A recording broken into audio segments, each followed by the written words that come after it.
Studio Kalangu Info Soir, bonsoir, il est 17h, c'est l'heure de votre journal en français dans une présentation de Habib Garba. Voici les titres.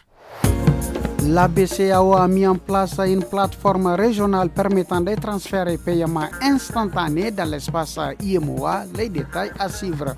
Pour cette campagne 2025, une baisse exceptionnelle des prix des céréales est constatée au Niger, contrairement aux années précédentes. On en parle dans ce journal.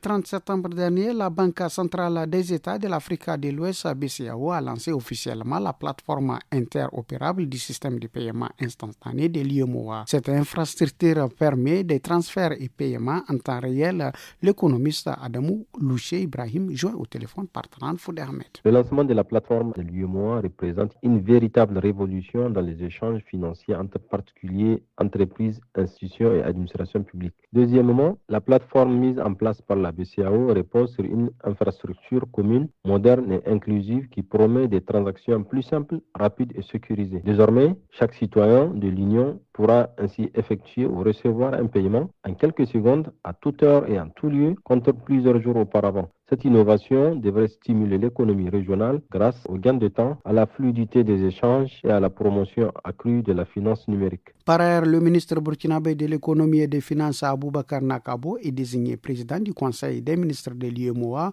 pour un mandat de 2 ans conformément à la présidence tournante entre les États membres. La décision a été prise lors de la 3e session ordinaire du Conseil au siège de BCEAO à Dakar. Il succède à Adama Koulibaly de la Côte d'Ivoire. Habituellement marqué par la précarité et la hausse des prix, les périodes de soudure connaissent pour la campagne 2025 une baisse exceptionnelle des prix des céréales. Selon les derniers bulletins du système d'information sur les marchés agricoles CIMA, la tendance s'inverse sur les marchés. Plus de précisions avec Boubacar Hamissou au micro de Ali Niali. Cette année, quand bien même la période de soudure s'est installée, les prix n'ont fait que baisser.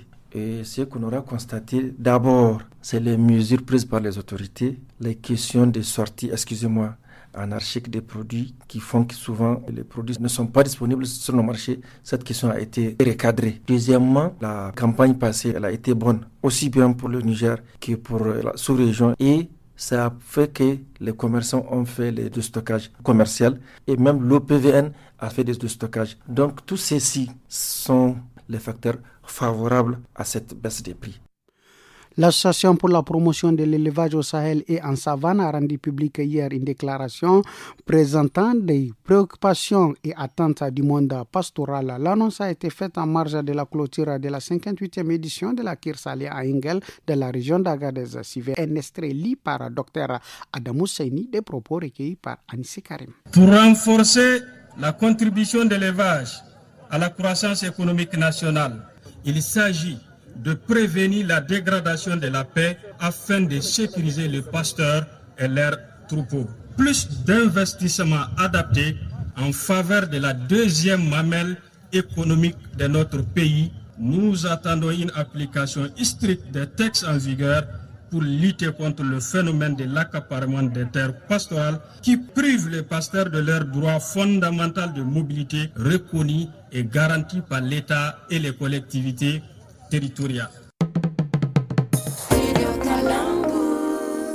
À Ngingimi, région de Difa, des agents de santé enregistrent plusieurs cas d'agression sexuelle visant des mineurs. La situation préoccupe la population et les organisations de défense des droits humains. Madame Issa Fati, point focal des violences basées sur les genres au centre de santé urbain 2 de Ngingimi, appelle les autorités à intervenir. Elle est au micro d'Abdoulaye Meina. Le viol est devenu monnaie courante ici. Chaque jour, on enregistre des cas et la plupart des victimes sont des enfants de moins de 15 ans. Nous enregistrons 5 à 6 cas par semaine. Dans le temps, le viol est pratiqué sur des filles, mais actuellement, ce sont les petits garçons de 5 à 6 ans qui sont victimes. La semaine passée, 3 garçons ont été violés. Nous attirons l'attention des parents de redoubler de vigilance sur leurs enfants. Et surtout, il faut dénoncer. Les autorités doivent agir et punir sévèrement les auteurs de tels actes. C'est tout pour ce soir. Merci, au revoir.